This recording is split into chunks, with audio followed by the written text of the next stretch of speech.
Okay, Dave. Um, while we're on the topic of 2026 and World Cup, the pool of teams is expanding, correct? Correct. So can you tell me a little bit about that? So there's going to be potentially more games at Mercedes-Benz with this change, which is one of the upsides. What are your thoughts on the ups and downsides of I think more teams? is it 8 groups of 4?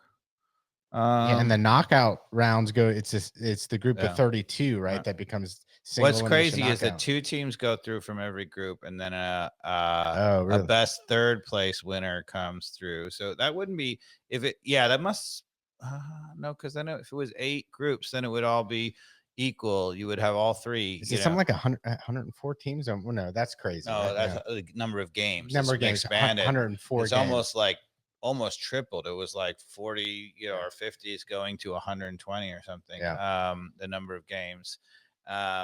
There's 48 teams. 48 teams. And they're groups of 4, so that's 12. That's why. So it's 12 groups of 4, and then the best 4 third place winners form 16. That's how it is. Okay. Yeah. Overall thoughts on that?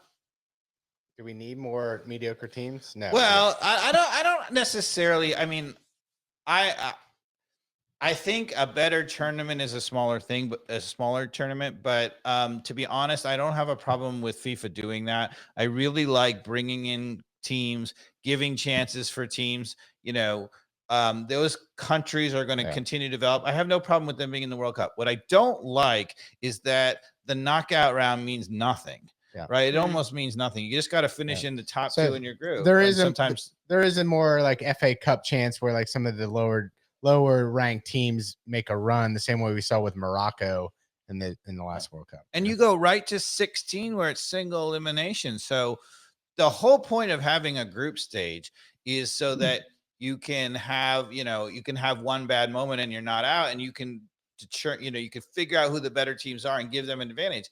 In this case, there's no advantage. Yeah. Like hardly any advantage. I mean, yes, technically you're first place, you go through as a first seed, you get to play a 2 or 3 or whatever, but there's no real advantage there, right? Yeah.